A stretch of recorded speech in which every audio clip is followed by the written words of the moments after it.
Amener chacun d'entre nous dans ta présence. Bénis ta parole, nous te prions. Bénis ton serviteur. Seigneur, nous te prions. Bénis ton Église, nous te prions au nom de Jésus. Amen. Amen. Je prie de bien vouloir vous asseoir. Nous acclamons le Seigneur Jésus ensemble. Béni soit le nom du Seigneur. Gloire au Seigneur.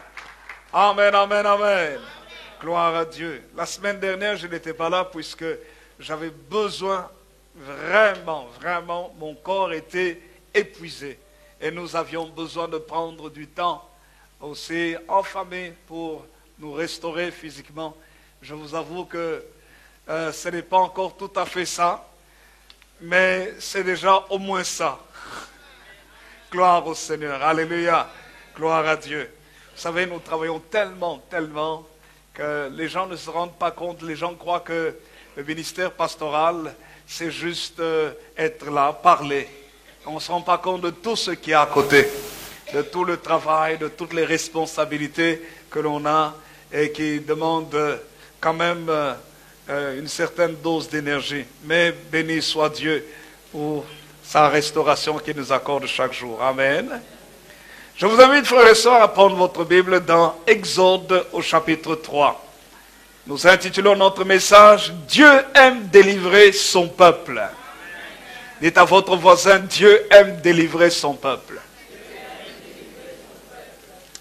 Exode chapitre 3, nous lisons la parole de Dieu.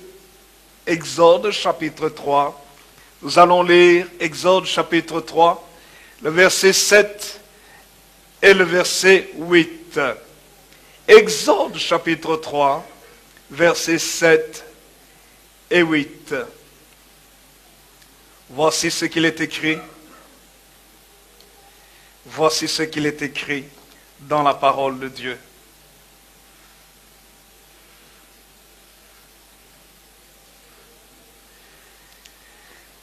Nous lisons ensemble à haute voix, je vous prie. Lisons tous, lisons la parole, Exode chapitre 3, versets 7 et 8. Lisons.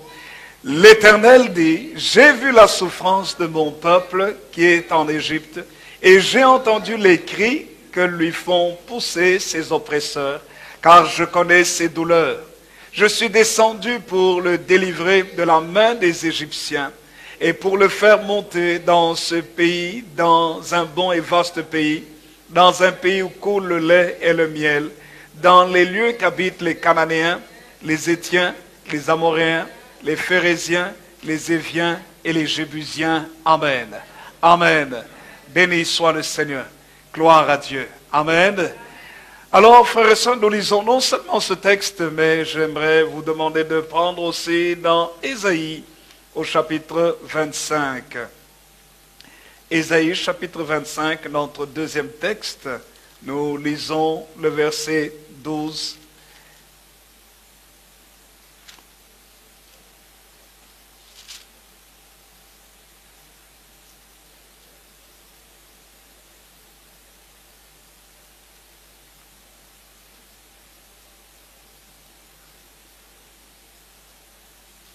Voici ce qu'il est écrit. Ésaïe chapitre 25.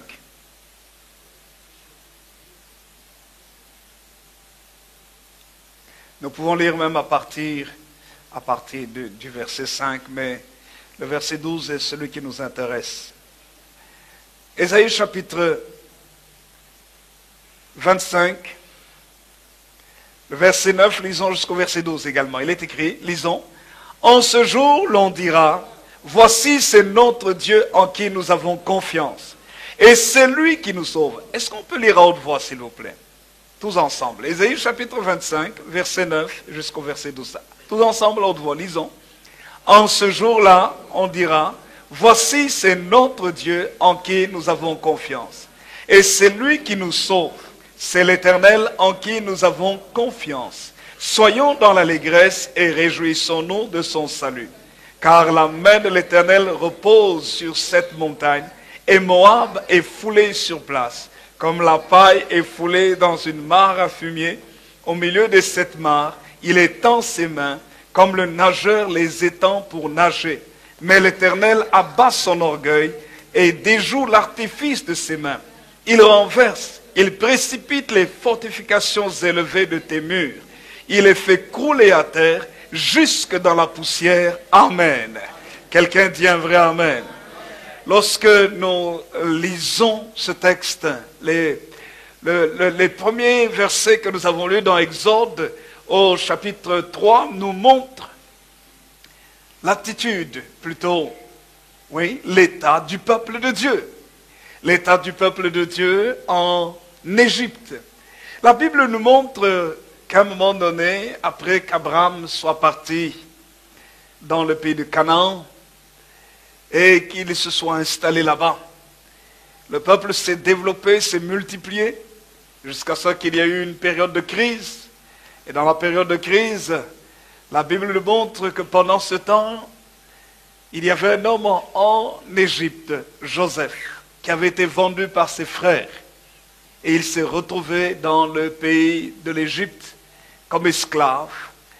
Et la providence de Dieu a fait en sorte que malgré les énormes difficultés qu'il a eues, non seulement en tant qu'esclave, et en tant que personne accusée injustement, qui s'est retrouvé en prison en Égypte, la providence de Dieu a fait qu'en sorte, il sorte de cette prison et il devienne le gouverneur de tout le royaume de l'Égypte, qui était l'un des royaumes les plus importants de l'époque, les plus développés au niveau scientifique, au niveau intellectuel, politique, en fait matériel, au niveau architectural, au niveau de la culture. C'était un pays extrêmement développé, un pays prospère. Et c'est dans ce pays que Joseph s'est retrouvé gouverneur, un étranger, un hébreu, à cause de l'Esprit de Dieu qui avait en lui et de la sagesse et l'intelligence que Dieu lui avait donnée. Le roi de l'Égypte, le roi Pharaon, n'a trouvé sur tout son territoire personne d'autre qui puisse permettre aux Égyptiens de passer les situations de crise si ce n'était que Joseph. Pendant une période de 7 ans, il y a eu l'abondance. Et 7 années après, il y a eu de grandes famines. 7 années de grandes crises.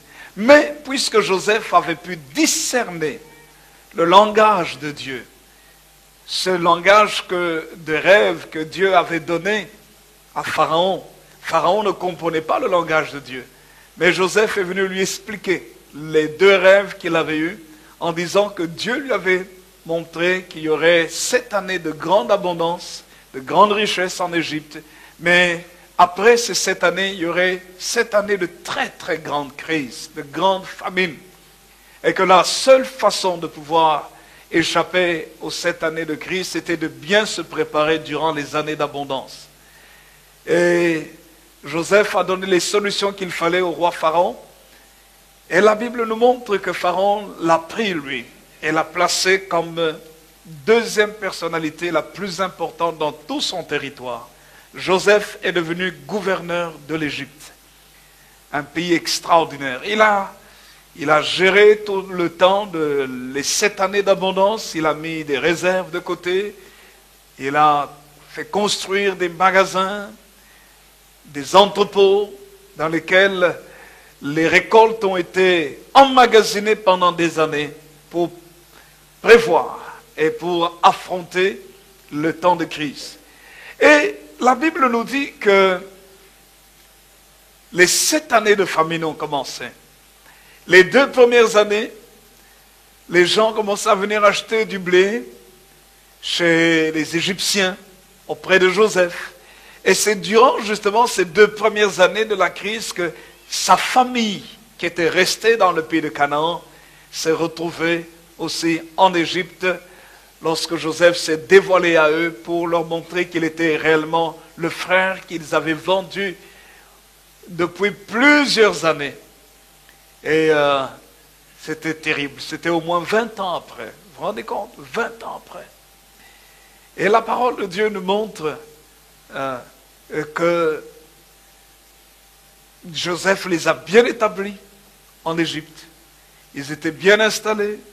Ils ont passé tout le temps de la famine, la crise. Et puis ils se sont installés en Égypte. Ils se sont multipliés en Égypte jusqu'à ce que Joseph meure. Et il y a eu d'autres pharaons qui sont venus après Joseph. Et le peuple d'Israël est resté pendant 430 ans en Égypte. Vous voyez, c'est à peu près, à partir de Joseph jusqu'à l'histoire que nous venons de lire, c'est l'équivalent de plus ou moins 430 ans. Et c'est au bout justement de ces 430 ans que Dieu vient maintenant. Le peuple a commencé en Égypte, grâce à Joseph, à vivre. Malgré la famine, ils ont bien vécu. La grâce de Dieu était là.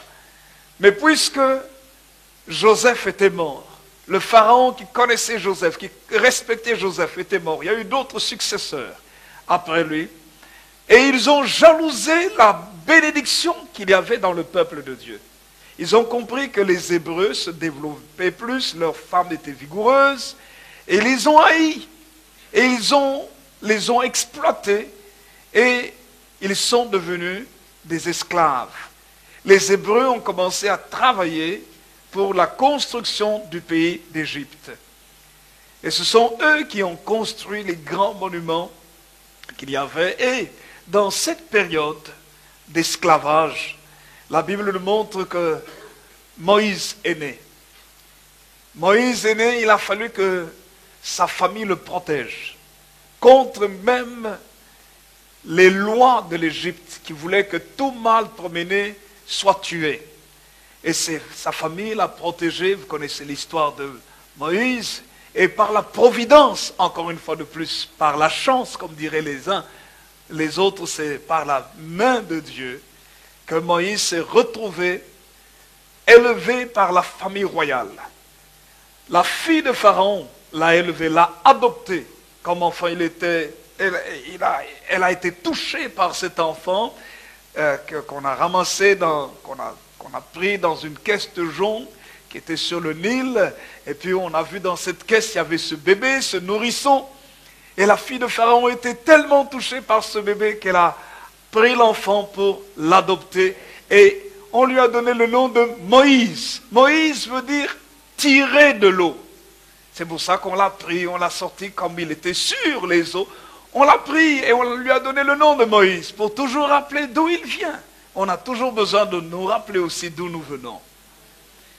Et la parole de Dieu nous montre qu'il a été élevé. Il était prince, puisqu'il a été élevé dans la cour royale chez Pharaon, roi d'Égypte. Il a reçu la meilleure éducation aussi. Il a reçu toute l'instruction de l'Égypte, la civilisation égyptienne, la pensée, la science égyptienne était en lui. Jusqu'à ce que Moïse, devenu grand, a réalisé qu'il n'était pas égyptien, mais que son peuple étaient ceux qui étaient là derrière les constructions, les travaux forcés, les durs labeurs, l'esclavage. C'était son peuple. Et il s'est proposé de le délivrer.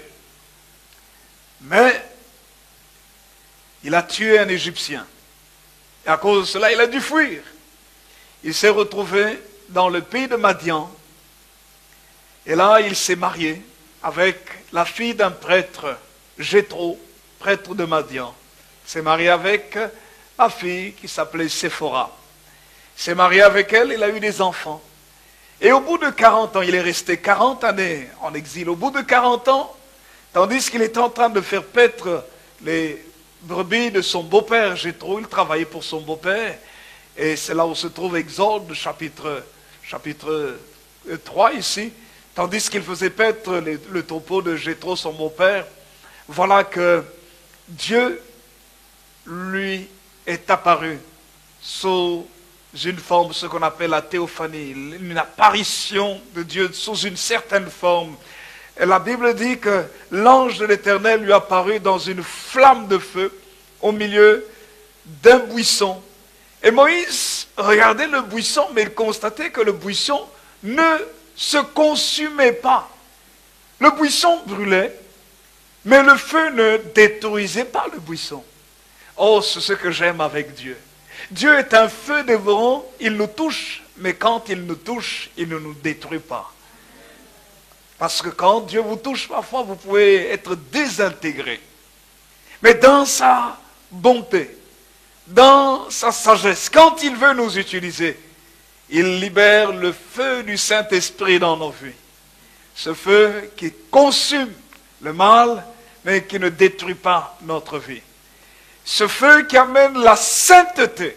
Et quand Moïse a vu ce buisson qui ne se consumait pas, il a voulu s'approcher et il a entendu la voix de Dieu qui lui parlait. Et Dieu lui a dit, Moïse, Moïse. Dieu l'appelle du milieu du buisson qui était en feu et lui dit, Moïse, Moïse, j'aime ce que la Bible dit. Dieu l'appelle Moïse, Moïse. C'est extraordinaire. Pourquoi? Parce que Dieu connaît chacun de nous. Et Dieu nous connaît par notre nom. Dites à votre voisin, Dieu te connaît par ton nom. Béni soit le nom du Seigneur. Alléluia. Même s'il peut y avoir plusieurs gens dans la salle, mais Dieu connaît mon prénom. Le mien à moi, il est exceptionnel dans le ciel. Alléluia. Dieu connaît ton nom. Et quand il a appelé Moïse, Moïse, c'est pour nous dire qu'il nous connaît. Il le connaissait. Et Moïse reçoit cette instruction. Moïse dit, me voici. Vous savez, chaque fois que Dieu parle, nous devons aussi nous approcher. Nous devons répondre. Me voici, dit Moïse. Et Dieu lui dit, n'approche pas d'ici. Ôte tes souliers de tes pieds, car le lieu sur lequel tu te tiens est une terre sainte. Partout où Dieu est invoqué est une terre sainte. Le lieu saint n'est pas seulement à Jérusalem, n'est pas seulement, je ne sais pas, au Vatican, à Rome. Le lieu saint, c'est tout lieu où Dieu est invoqué, où Dieu se manifeste. Et là où Dieu est invoqué, se manifeste, nous devons ôter les souliers de nos pieds. C'est un signe de révérence. C'est un signe d'humilité. Mais c'est aussi un signe de sanctification. Enlever le péché, enlever la poussière, enlever toutes les habitudes du monde, tout ce qui se colle à nos pieds, à notre marche, et être pur, propre devant le Seigneur. Dieu veut que nous nous approchions de lui avec un cœur pur, une pensée pure, un corps pur, une âme pure, tout notre être pur. Parce que c'est un Dieu saint, il est mis à part. Il n'y a personne qui soit comme lui. Il est particulier. Dans l'univers entier, il n'y a pas un seul Dieu. En fait, il n'y a pas plusieurs dieux, il n'y a qu'un seul vrai Dieu. Le seul qui n'a jamais été formé, qui n'a jamais été, puisqu'il a toujours été. Il n'a jamais existé, puisqu'il a toujours existé. Quand vous parlez de l'existence de quelque chose, quand vous dites cette chose a existé, mais Dieu, est-ce qu'on peut dire que Dieu a existé? Dieu a toujours été là. Le mot exister pour lui n'existe pas puisqu'il a toujours été là. Il est le Dieu éternel. C'est parce que nous avons besoin du mot exister pour commencer à penser que quelque chose vient à l'existence. Mais il a toujours été là. Béni soit le nom du Seigneur. Et voyez, frères et sœurs, il dit ôte tes souliers de tes pieds, car le lieu sur lequel tu te tiens est une terre sainte. Et le verset 6 d'Exode chapitre 3 nous dit, Dieu dit, je suis le Dieu de ton père, le Dieu d'Abraham, le Dieu d'Isaac et le Dieu de Jacob. Je suis le Dieu de ton père. Abraham, Isaac, Jacob. Plusieurs siècles auparavant. Pourquoi Dieu dit-il cela à Abraham? à Moïse, pardon. Il dit, je suis le Dieu d'Abraham, ton père, le Dieu d'Isaac, le Dieu de Jacob. Abraham est le père de la foi. Abraham a cru en Dieu, au Dieu unique. Même si au départ il habitait en Mésopotamie où il y avait plusieurs divinités, le seul vrai Dieu s'est manifesté à lui, s'est révélé à lui. Et Abraham a reconnu qu'il y avait un seul Dieu, malgré qu'il y avait plusieurs divinités, plusieurs idoles qui étaient adorées. Il a reconnu que le Dieu qui était au-dessus de tous ces idoles, c'était ce Dieu qu'il appelait et qu'il devait avoir confiance en lui. Il a eu la foi en lui, Abraham a quitté son pays et s'est retrouvé dans le pays de Canaan, environ 1500 kilomètres plus loin. Et voyez, frères et sœurs, Abraham a cru en Dieu et Dieu lui a fait des promesses. Dieu lui a dit, je te bénirai, je rendrai ton nom grand, je bénirai ceux qui te béniront, je maudirai ceux qui te maudiront, et toutes les familles de la terre seront bénies en toi, en ta postérité. Il dit, je vais faire de toi une source de bénédiction, Abraham. Je vais te bénir. Et lorsque nous lisons les Saintes Écritures, nous réalisons effectivement qu'Abraham a été béni. Abraham a eu tout ce qu'il lui fallait dans sa vie. Tout ce qui était nécessaire pour son existence, il l'a obtenu. La richesse, il avait la richesse. Genèse chapitre 13, le verset 2. La Bible nous dit qu'Abraham était très riche en or, en argent, en troupeaux, en serviteurs. Qui l'avait comblé? Dieu l'avait comblé. Dans la puissance pour pouvoir se défendre contre ses adversaires. Genèse chapitre 14 nous montre que des rois se sont mis en coalition pour pouvoir attaquer Sodome et Gomorrhe. Amraphel, Tidéal, Arjok, Kedorlaomer, 4 rois se sont rassemblés pour attaquer les royaumes de Sodome et Gomorrhe. Et il y avait dans ce royaume le neveu d'Abraham, Lot. Ils sont venus, ces 4 rois ont vaincu Sodome et Gomorrhe, ont pris tous les richesses, les familles, ils sont partis avec. Et un fouillard est venu l'annoncer à Abraham. Voilà, on est venu attaquer les villes de Sodome et Gomorrhe et on a emporté Lot, ton neveu, ses biens, les femmes, les enfants, tout le monde. Abraham a armé 318 de ses plus braves nés dans sa famille, nés chez lui. Il est parti, il a combattu contre 4 rois et leurs armées. Il les a vaincus. Comment est-ce qu'Abraham pouvait les vaincre? Frères et sœurs, c'est pour dire qu'avec peu de moyens, lorsque nous recevons la stratégie de Dieu, nous pouvons faire des grandes choses. Il a reçu la stratégie de Dieu, il a vaincu ces 4 coalitions royales. 4.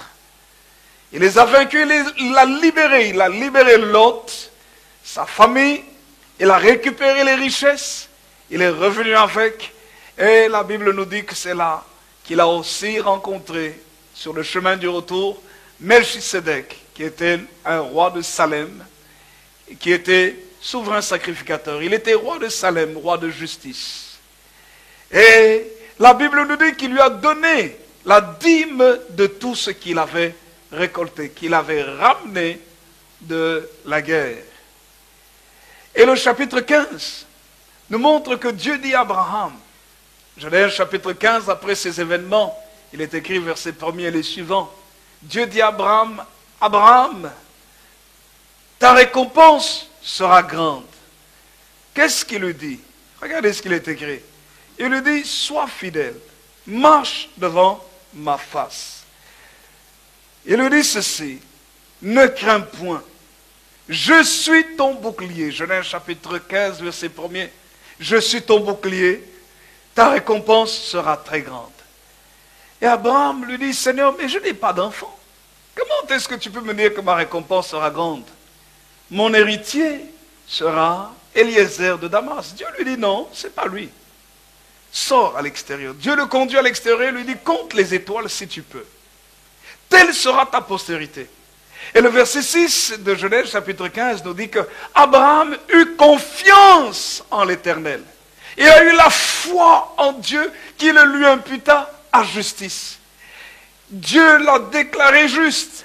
Et Genèse chapitre 18, comme Dieu lui avait promis, lui qui n'avait pas d'enfant, qui a attendu des enfants pendant des années, Genèse chapitre 18 nous montre que Dieu reconfirme la naissance d'Isaac, le fils de la promesse, l'héritier qu'il a attendu. Et puis Genèse chapitre 21, nous voyons que Isaac naît. Isaac naît lorsque Sarah, la femme d'Abraham, a 90 ans, 90 ans. Et Abraham a 100 ans. Le fils de la promesse est là, Isaac. Et Dieu prononce la bénédiction sur Isaac. Plus tard, Isaac a aussi ses enfants, Ésaü et Jacob. Et sur Jacob, la bénédiction est prononcée également. Et de Jacob naissent les 12 tribus d'Israël, qui vont constituer tout le peuple hébreu. Les 12 tribus d'Israël vont naître la nation d'Israël, le peuple hébreu. Et c'est ce peuple hébreu, justement, qui, à partir d'Isaac, à partir de Jacob, pardon, se retrouve en Égypte. Ce peuple sur lequel Dieu avait prononcé la bénédiction. Mais voilà que les travaux forcés les rendent malheureux et misérables. Ils souffrent, ils pleurent. Ils se rappellent de leur histoire, des promesses que Dieu a données à Abraham, à Isaac et à Jacob. Mais ils se rendent compte qu'ils sont en train de souffrir. Et bien sûr, lorsque nous souffrons, nous nous posons la question, où est ce Dieu qui nous a fait des promesses? Où est ce Dieu-là? Et c'est ainsi que quand ce Dieu se révèle à Moïse, il lui dit, je suis le Dieu d'Abraham, ton père, d'Isaac et de Jacob. En d'autres termes, comme toi aussi, Abraham, tu fais partie de la lignée hébraïque. Ce sont tes origines. Mais non seulement ça. Quelque part, Moïse avait la foi. Et puisque Moïse avait la foi, Dieu lui dit, je suis le Dieu de ton père, Abraham. Je suis le Dieu d'Isaac et de Jacob. En lui disant cela, il est en train de lui dire en même temps, les promesses que j'ai faites à Abraham, à Isaac et à Jacob, toi aussi, tu peux les vivre. Puisque c'est aligné, c'est ton héritage que tu devrais aussi avoir. Moïse faisait partie d'un peuple, le peuple hébreu.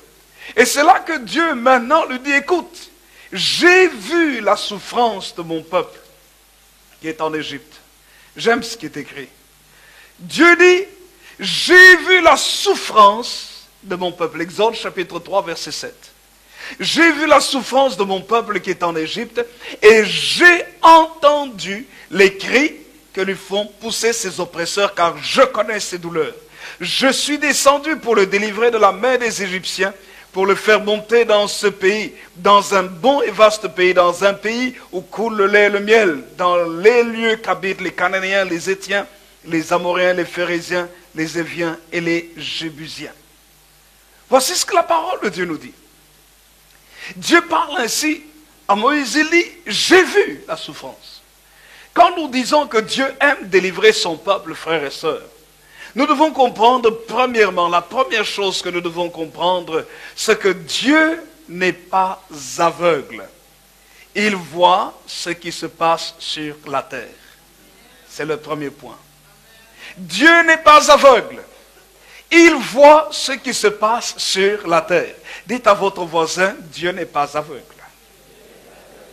Il voit ce qui se passe sur la terre. Ésaïe chapitre 25 que nous avons lu nous montre encore Dieu voir les souffrances de son peuple d'Ésaïe. Et Ésaïe reçoit la révélation de la délivrance. Et Ésaïe 25 que nous avons lu au verset 9, il est écrit, en ce jour-là on dira, voici c'est notre Dieu en qui nous avons confiance et c'est lui qui nous sauve. C'est l'Éternel en qui nous avons confiance. Soyons dans l'allégresse et réjouissons-nous de son salut. Dieu voit la souffrance de son peuple. Il n'est pas aveugle. Quand il voit, il ne reste pas indifférent. Mais il vient pour délivrer son peuple. Quelqu'un dit un vrai amen. Béni soit le nom du Seigneur. Mais alors, vous allez me poser la question, oui, mais pourquoi est-ce que nous souffrons? En fait, c'est la question que tous les hommes se posent. Quelle est la cause et l'origine de la souffrance? Voici ce qu'il est écrit dans Ésaïe au chapitre 59. Ésaïe chapitre 59 nous dit une chose très très importante. Il dit au verset 1er d'abord, « Non, la main de l'Éternel n'est pas trop courte pour sauver, ni son oreille trop dure pour entendre. » Vous voyez? La main de l'Éternel n'est pas trop courte. Parfois on se dit, mais on a l'impression que Dieu n'agit pas.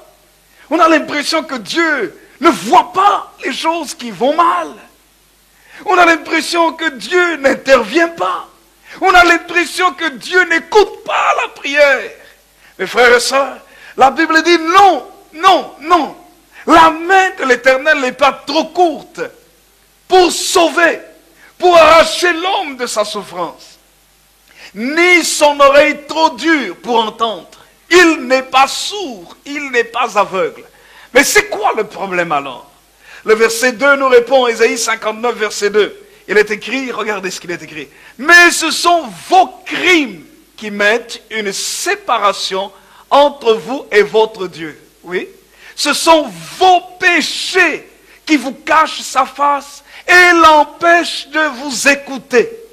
Voyez la cause de la souffrance, la cause de l'absence de la délivrance. Ce sont les crimes des hommes qui mettent une séparation entre Dieu et l'être humain. Ce sont les péchés qui cachent la face de Dieu, qui empêchent l'homme de voir Dieu. Et vous savez, écoutez-moi bien, vous savez qu'aujourd'hui, il y a comme une licence qui est donnée au péché dans la société dans laquelle nous vivons. Il y a des lois que les hommes érigent, ils votent des lois selon lesquelles tout est permis, même ce qui est contre Dieu. Et on s'étonne après que les choses vont de plus en plus mal, que même le ciel devient dangereux, que les météorites frôlent la terre et que les débris tombent et plus de 1200 personnes se retrouvent blessées sans une cause humaine. La Bible parle de cela, que ce sont les signes de la fin des temps. À cause de quoi? De l'iniquité, le péché des hommes qui s'accroît.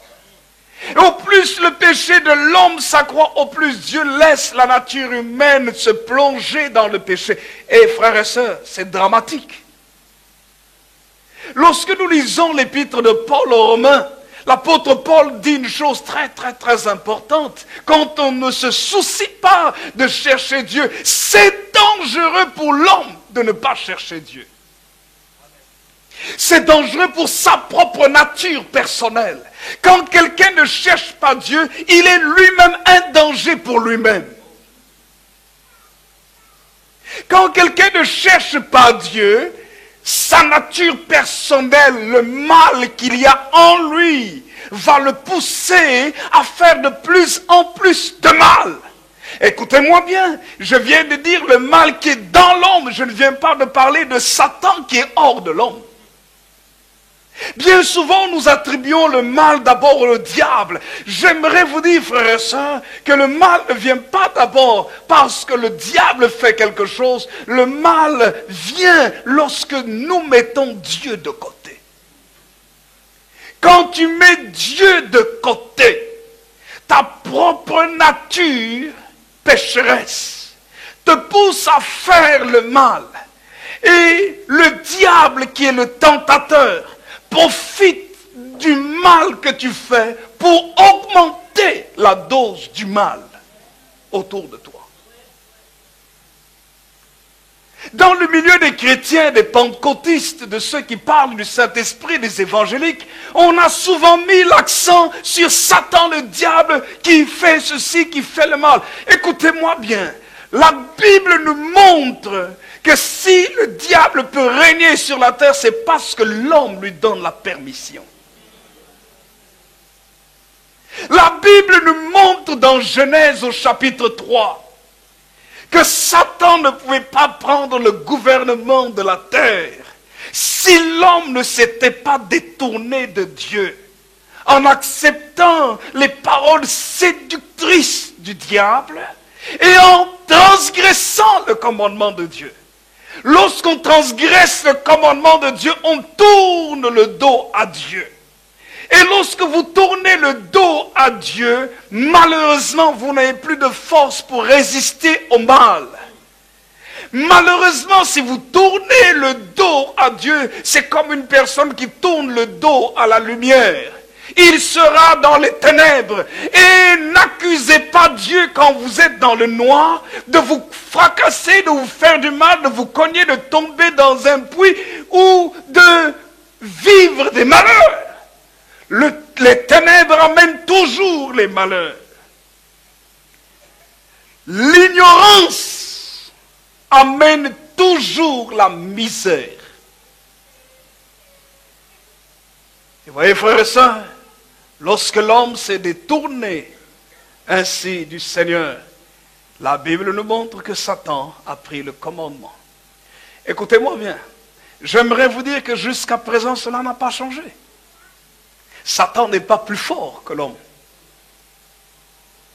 Mais Satan vient séduire.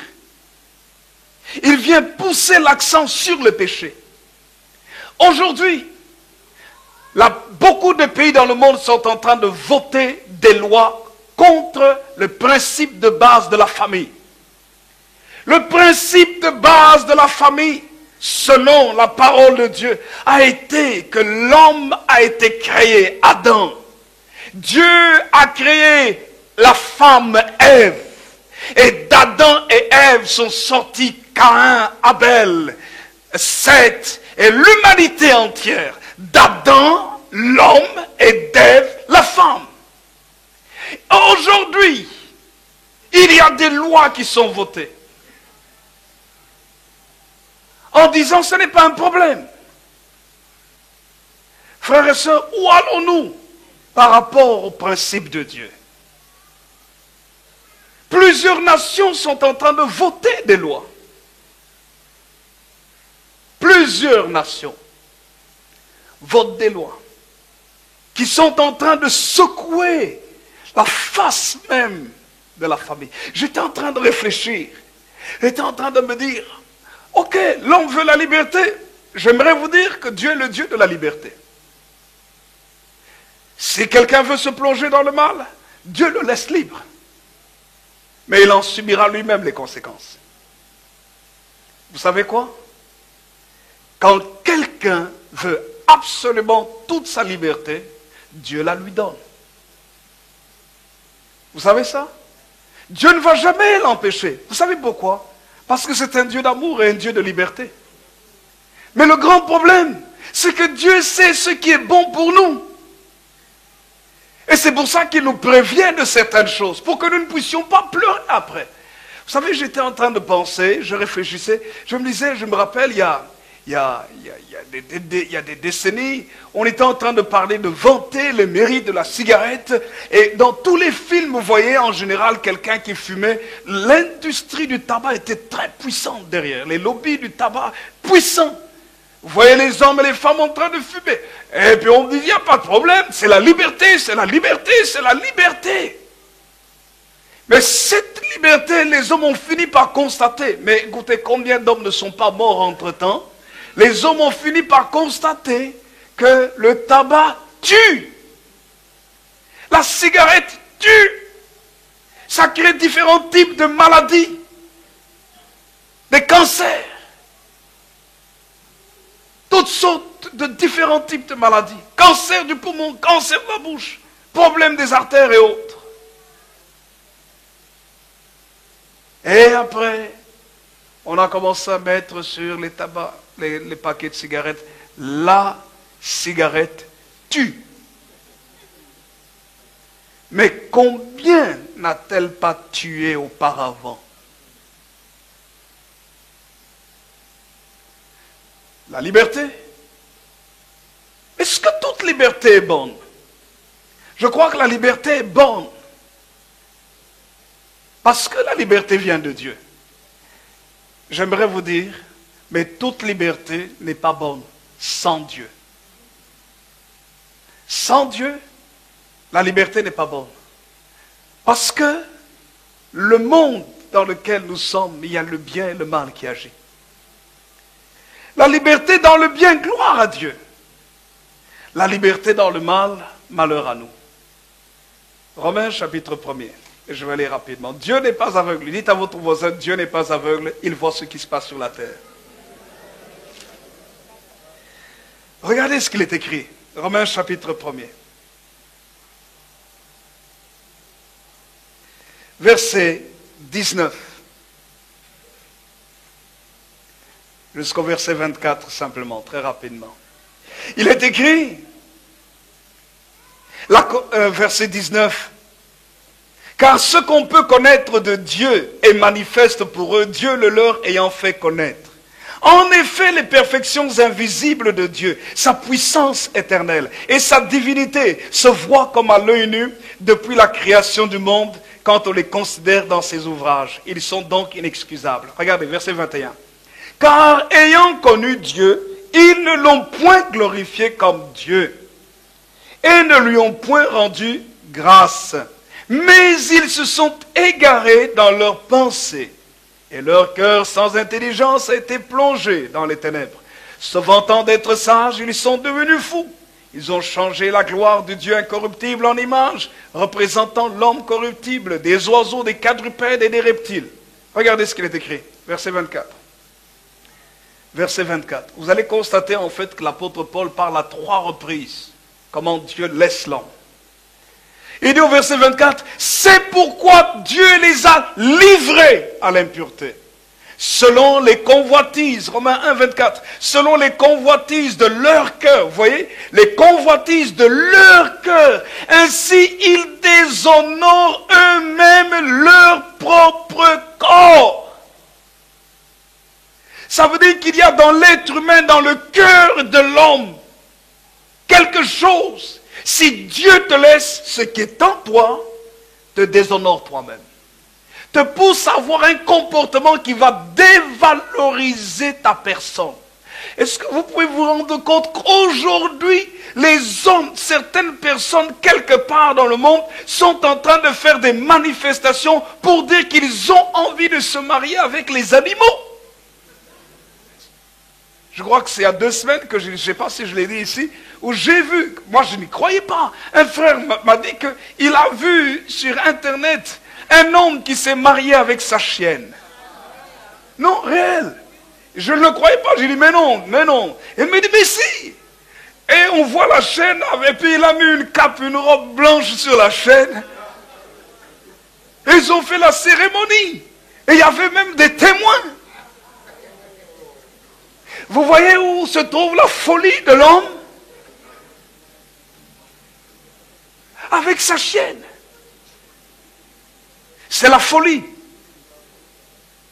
Mais c'est la folie sous compte de la liberté. La Bible dit, Dieu les a livrés. Quel est le niveau d'un homme qui vit avec un chien? Non, je ne dis pas avoir des animaux domestiques. Mais prendre un chien à l'égal d'une autre personne, c'est le niveau de l'animal. Pourtant, Dieu ne nous a pas créés pour être au niveau des animaux. Nous sommes supérieurs à l'animal. Alléluia. Vous voyez le monde dans lequel nous sommes. Dieu les a livrés, les a livrés à l'impureté selon les convoitises de leur cœur. Dites à votre voisin, je dois faire attention à mon propre cœur. Vous savez, c'est pour ça que si quelqu'un est méchant, parce qu'il y a parfois des gens qu'on rencontre qui sont très méchants. Quelqu'un est méchant, il ne doit pas toujours dire c'est le diable qui me pousse à faire. C'est faux, ce n'est pas le diable, c'est toi-même. C'est ton propre cœur. Qu'est-ce que tu dois faire? Cherche Dieu. Amen. Cherche Dieu de tout ton cœur. Dis-lui, Seigneur, délivre-moi de la méchanceté. Délivre-moi de la méchanceté. Parce que c'est ton cœur à toi. La Bible dit que c'est de l'abondance du cœur que la bouche parle. C'est ça que le Seigneur Jésus dit. Jésus dit, c'est du cœur que viennent les méchancetés. C'est du cœur que viennent les crimes. C'est du cœur que viennent les mauvaises pensées. C'est ce que le Seigneur dit. C'est du cœur dans Marc chapitre 7. Regardez ce qu'il est écrit. Marc chapitre 7. Je le lis très rapidement. Marc chapitre 7, verset 19 à 23. Il est écrit, car cela n'entre pas dans son cœur, mais dans son ventre, puis s'en va dans des lieux secrets et qui purifie tous les aliments. Verset 20. Marc chapitre 7, verset 20 à 23. Il dit encore, c'est Jésus qui parle, il dit, c'est ce qui sort de l'homme, c'est ce qui souille l'homme, car c'est du dedans, c'est du cœur des hommes que sortent les mauvaises pensées, les adultères, les débauches, les meurtres, les vols, les cupidités, les méchancetés, la fraude, le dérèglement, le regard envieux, la calomnie, l'orgueil, la folie. Toutes ces choses mauvaises sortent du dedans et souillent l'homme.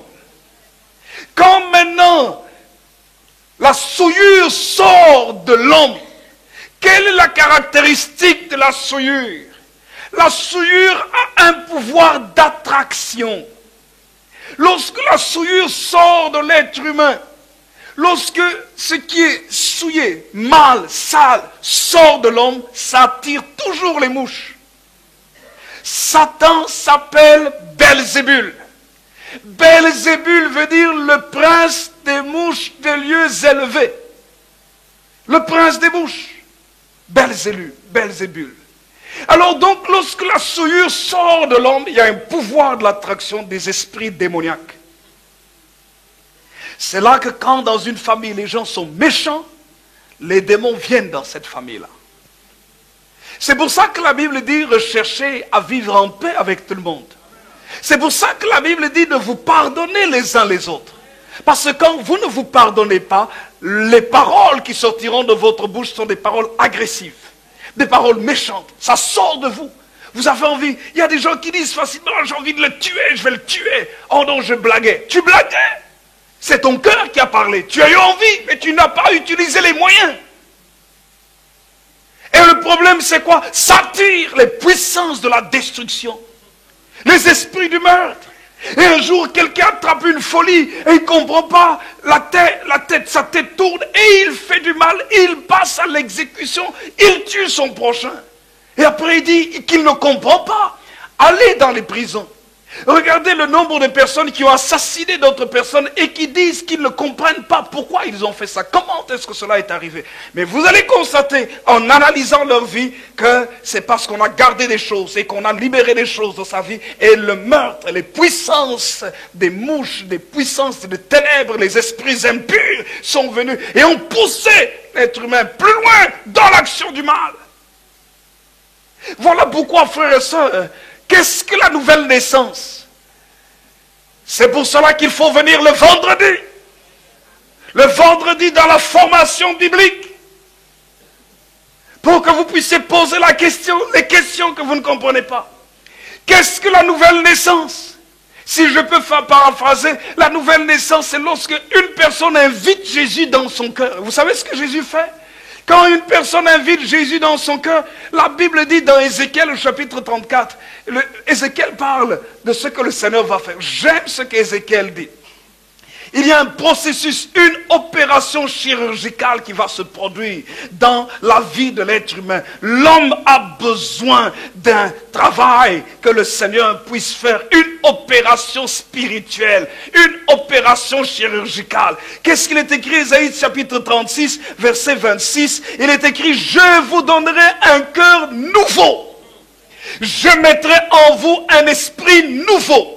J'ôterai de votre corps le cœur de pierre et je vous donnerai un cœur de chair. Verset 27 nous dit, je mettrai mon esprit en vous et je ferai en sorte que vous suiviez mes ordonnances et que vous observiez et pratiquiez mes lois. La loi de Dieu est bonne. C'est elle qui donne la vie. Lorsque quelqu'un donne son cœur au Seigneur, le Seigneur vient faire un travail dans son propre cœur. Il vient arracher le mal. C'est comme une terre sur laquelle il y a des mauvaises herbes, il vient, il arrache, il arrache. Mais il faut aussi qu'il y ait une bonne semence qui soit semée, la parole de Dieu, pour qu'elle pousse. C'est pour ça qu'on vient à l'église. C'est pour ça que quand quelqu'un a donné son cœur à Jésus, il y a une tendance, il a soif de prier. Il a soif de lire la Bible. La prière, c'est comme l'eau qui est en train de tomber sur la terre. Mais quand l'eau tombe sur la terre, pour que la terre soit productive, il faut qu'il y ait aussi la semence. La Bible dit la semence, c'est la parole de Dieu. Et quand l'eau combinée à la semence qui se trouve dans la terre, cette semence peut germer, peut porter du fruit, peut s'enraciner et porter des résultats dans la vie de la personne. Donc lorsque nous écoutons la parole de Dieu, elle va transformer notre vie, transformer notre cœur, parce que Jésus aura fait un travail de nettoyage dans notre vie. Quelqu'un peut dire un vrai amen. Il enlève le cœur de pierre. Donc, quand Dieu nous voit, il aime nous délivrer de notre propre nature qui n'est pas bonne. Quelqu'un dit amen. Béni soit le Seigneur. Ce sont vos crimes, nous disent les Saintes Écritures. Ce sont vos péchés qui mettent une séparation entre vous et Dieu. Et l'empêche de vous écouter, dit Ésaïe au chapitre 59.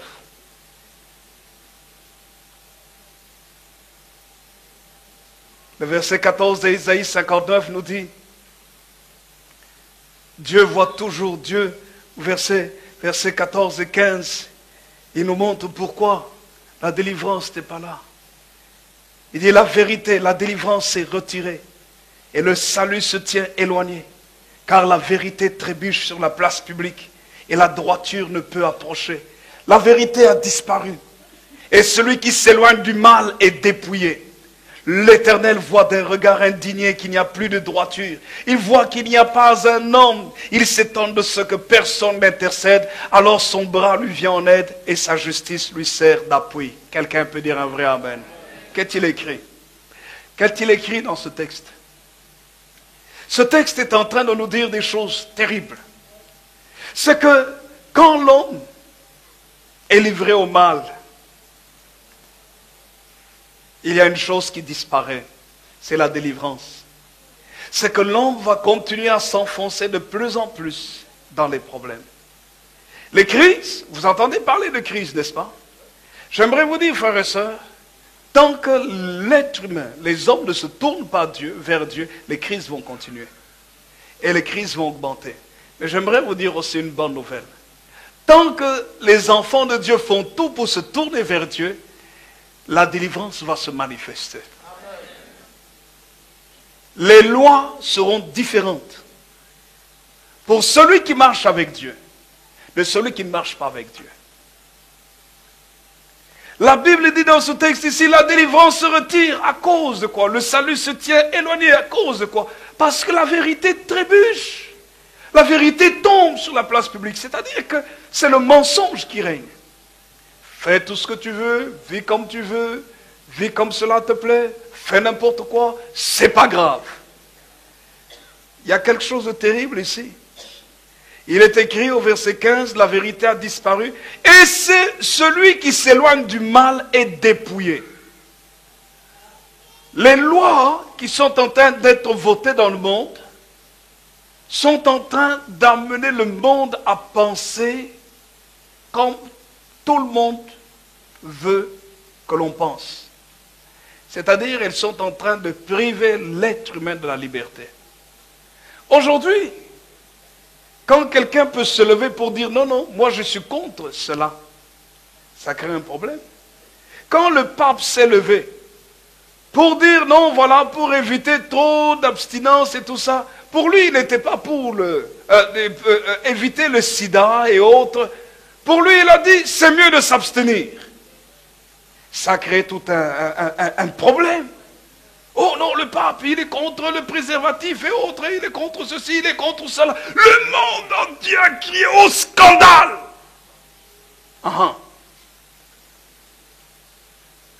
Chaque année,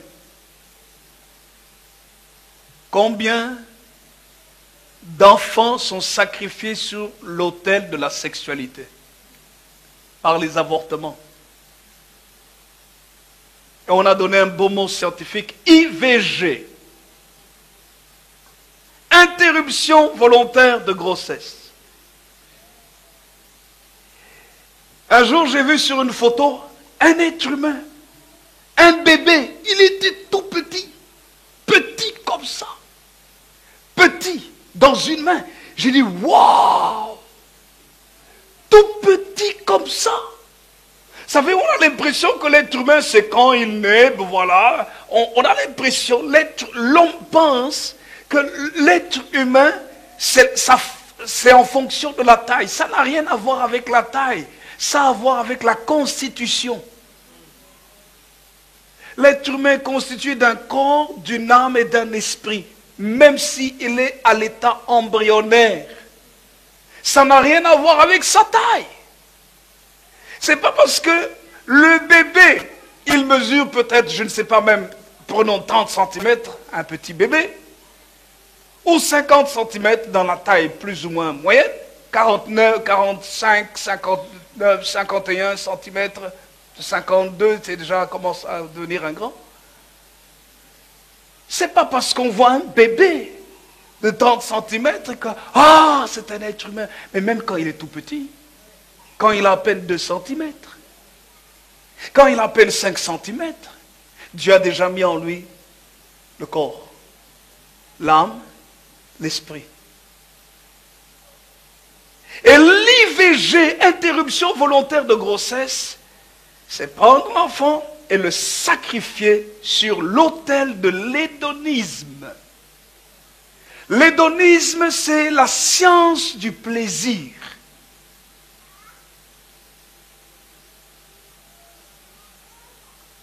Et lorsque vous voyez dans la mythologie grecque, vous allez voir la place de la sexualité pour le plaisir. Mais aussi la place des sacrifices humains. Comment on sacrifiait les enfants.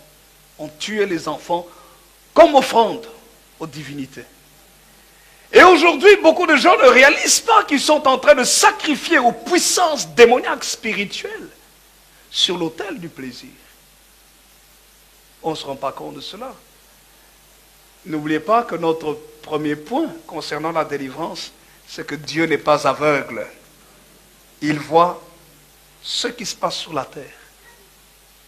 Ce qui se fait en cachette, Dieu le voit. Pourquoi aujourd'hui il y a tellement de divorces? Pourquoi? Pourquoi aujourd'hui il y a tellement de cœurs brisés? Pourquoi aujourd'hui il y a tant de femmes qui sont blessées? Pourquoi aujourd'hui il y a tant d'êtres humains déséquilibrés? Pourquoi aujourd'hui y a-t-il autant de personnes qui prennent des antidépresseurs? Pourquoi aujourd'hui y a-t-il autant de personnes qui prennent des somnifères pour dormir? Quand je lis dans la Bible, il est écrit « Je me couche et je m'endors en paix ». Parce que toi seul, tu es avec moi, Éternel. Mais combien de gens aujourd'hui doivent prendre des médicaments pour dormir? Dieu ne nous a pas appelés à être des drogués. Mes frères et sœurs, quand les fondements ne sont plus là, c'est la société qui s'écroule. L'équilibre de l'être humain qui s'écroule. La délivrance ne peut pas approcher. La vérité trébuche sur la place publique. Celui qui s'éloigne du mal est dépouillé. Celui qui dit non, non, non, ce que vous êtes en train de faire est mal, tout le monde le rejette en disant ouais, ringard, vieux jeu. Ringard, vieux jeu. C'est pas grave. Je suis ringard, je suis vieux jeu. Mais lorsque les conséquences désastreuses arriveront, ne te plains pas et ne blâme pas Dieu. Alléluia. La délivrance se tient éloignée. Écoutez-moi bien. Cela veut dire par là quoi? Cela veut dire par là que dans tout ce qui est en train d'être érigé comme loi sur cette terre, l'homme qui prendra la parole de Dieu et commence à dire voici ce que Dieu dit, c'est mal, mais il aura des problèmes. Dites à votre voisin, si tu veux marcher avec Dieu, tu auras des problèmes. Alléluia. Mais dites-lui une autre chose. Si tu marches avec Dieu, Dieu te délivrera toujours des problèmes. Alléluia. La Bible dit, le malheur atteint souvent le juste, mais l'Éternel l'en délivre quelquefois. Le malheur atteint souvent le juste, mais l'Éternel l'en délivre quelquefois. Le malheur atteint souvent le juste, mais l'Éternel l'en délivre quelquefois. Non! Il est écrit, le malheur atteint souvent le juste, mais l'Éternel l'en délivre toujours. Cela veut dire par là que si tu marches avec Dieu, écoutez-moi bien, on peut former des complots contre toi. La Bible dit, celui qui forme des complots contre un juste, il creuse un trou, mais c'est lui-même qui tombera là-dedans. Parce que Dieu va te délivrer. Tôt ou tard, Dieu délivrera son peuple. Voilà pourquoi il faut être accroché au Seigneur. Le monde, vous savez ce que j'aime avec les saumons. C'est pour ça qu'un des signes des chrétiens, c'est le poisson. Quelle est la caractéristique des saumons?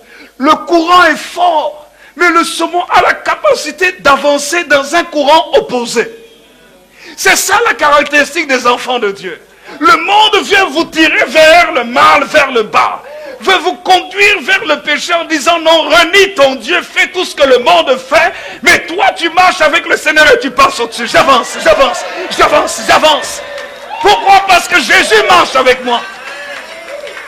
Pour quelle raison? Parce que tu as en toi une puissance. La puissance du Saint-Esprit.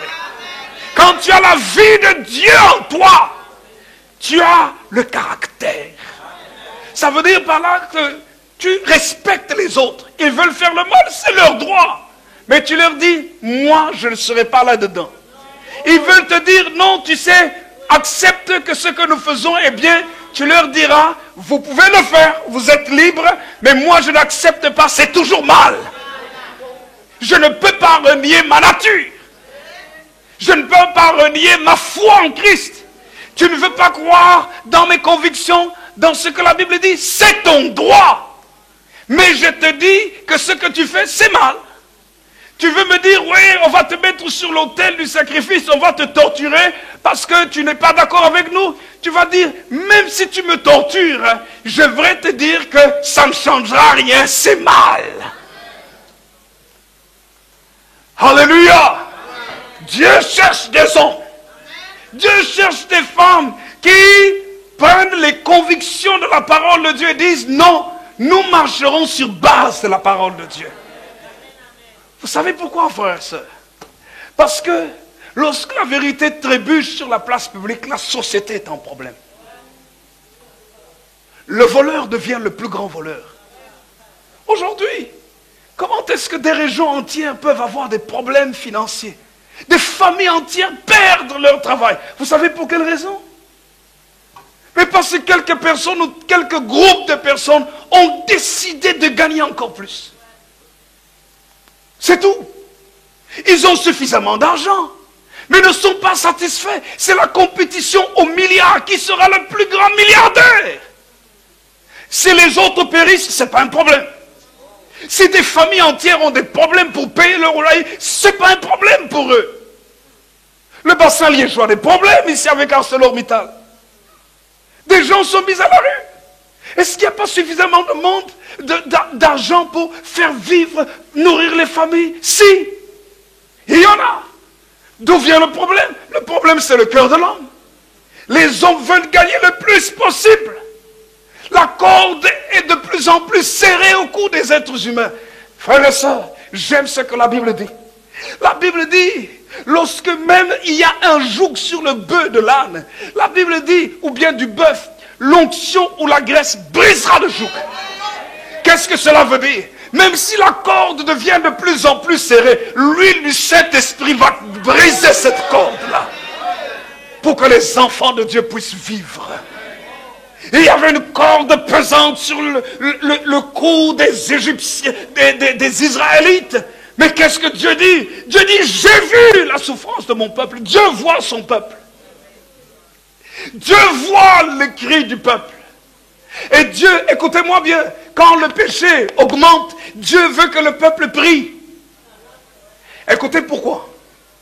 Écoutez-moi bien. Il est écrit, l'Éternel voit d'un regard indigné. Ésaïe chapitre 59, verset 15. La vérité a disparu et celui qui s'éloigne du mal est dépouillé. L'Éternel voit d'un regard indigné qu'il n'y a plus de droiture. Il voit qu'il n'y a pas un homme, il s'étonne de ce que personne n'intercède. Alors son bras lui vient en aide et sa justice lui sert d'appui. Ce qui est écrit ici, écoutez-moi bien, c'est grave. C'est grave pour quelle raison? Écoutez-moi bien. Il est écrit ici, quand Dieu voit que le mal est en train d'agir et que les chrétiens ne prient pas, que les chrétiens n'annoncent pas la vérité, que les chrétiens ne parlent pas, la Bible dit, et que les chrétiens n'intercèdent pas, c'est-à-dire, Seigneur, aie pitié, aie pitié. Ils font le mal, mais pardonne. Seigneur, donne-leur encore un peu de temps. Un intercesseur, c'est quelqu'un qui est entre deux personnes. Celui qui va amener le jugement et celui qui est dans le mal, qui mérite le jugement. L'intercesseur se place entre les deux. En disant, non Seigneur, s'il te plaît, ne détruis pas. S'il te plaît, aie pitié. Dieu cherche des hommes et des femmes qui prient. Voilà pourquoi tous les mardis, nous sommes ici à l'église pour prier. Parce que si nous ne prions pas, frères et sœurs, le mal va augmenter. Si on ne prie pas, la malédiction va tomber. C'est ce que la Bible dit. La Bible dit lorsque il n'y a pas de droiture. La Bible dit lorsqu'il n'y a pas une personne qui intercède, Dieu lui-même s'élève. D'abord, Dieu s'étonne. Ça veut dire, Dieu dit, mais est-ce qu'ils ne comprennent pas qui je suis et ce que je fais? Il est écrit, alors son bras lui vient en aide et sa justice lui sert d'appui. Le bras de Dieu lui vient en aide pour agir au milieu des hommes. Écoutez-moi bien, il y a un terme qui est utilisé. Et sa justice lui sert d'appui. Sa justice. Qu'est-ce que la justice de Dieu? La justice de Dieu n'a rien à voir avec l'amour de Dieu. La justice de Dieu condamne le coupable et absout l'innocent. La justice de Dieu veut dire par là que le voleur va payer. Celui qui ne vole pas ne paye pas. Et si maintenant il n'y a pas de droiture, que les gens font le mal, que les coupables sont coupables, la justice de Dieu intervient, ça veut dire que Dieu punit. Ça veut dire que Dieu lance l'épée de la destruction à cause de sa justice. Que Dieu amène les malheurs à cause de sa justice. Que Dieu lui-même punit à cause de sa justice. Frères et sœurs, si même des pierres sont en train, des météorites sont en train de tomber du ciel, et les scientifiques ont prédit que ça va augmenter. Ils ont dit cela en faisant leurs calculs. Mais quand nous lisons ça, la Bible nous parle de ces choses. Avant que cela n'ait commencé. À cause de l'iniquité, du péché qui sera créé. La justice de Dieu va punir le coupable. C'est pour ça qu'il faut prier. Que les parents doivent gérer leur famille correctement. Que les jeunes gens doivent s'aligner sur base de la parole de Dieu. Comme la jeunesse à la retraite, ils ont dit, nous avons décidé de faire alliance avec Dieu. De marcher sérieusement avec le Seigneur. Dieu cherche des jeunes gens qui vont se lever en disant, la société peut nous proposer. Mais lorsque nous analysons, nous réalisons que la fin n'est pas une bonne fin. Mais lorsque nous réalisons ce que la parole de Dieu nous apporte, nous réalisons que la fin est une grande bénédiction. Alors nous allons marcher selon les principes de la parole de Dieu. Je ne peux pas envier, écoutez-moi bien, je ne peux pas envier quelqu'un qui ne prie pas. Je ne peux pas envier quelqu'un qui ne connaît pas le Seigneur Jésus. Parce que la Bible dit, le monde et sa convoitise passent, mais celui qui fait la volonté de Dieu subsiste éternellement.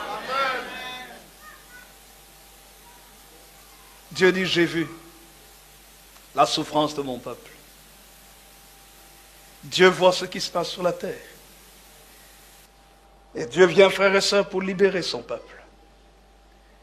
Dieu vient pour briser les chaînes. Et Dieu vient aussi pour juger C'est pour cela que dans ces temps ici, frères et sœurs, nous devons nous réaligner avec Dieu.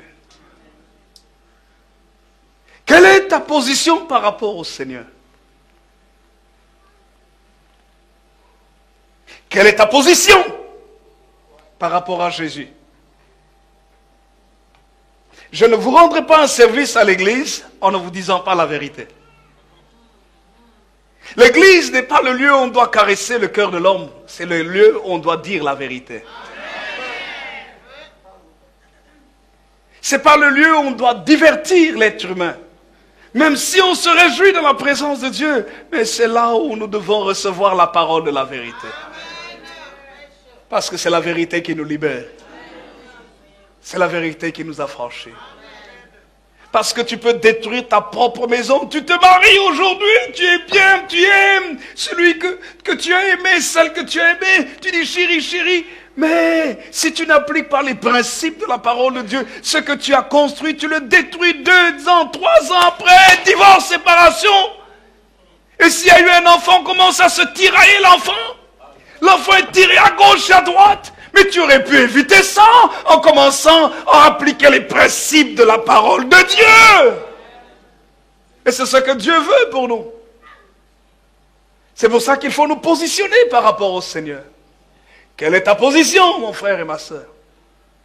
Il faut se positionner, vous qui me suivez sur Internet et autres, à la télévision. Quelle est votre position par rapport au Seigneur? Il faut se positionner. Frères et sœurs, c'est important de dire, je veux me donner au Seigneur. Je n'ai pas terminé mon message. Je n'étais qu'au premier point. J'avais 4 autres points, mais je m'arrête ici. Que le Seigneur bénisse sa parole.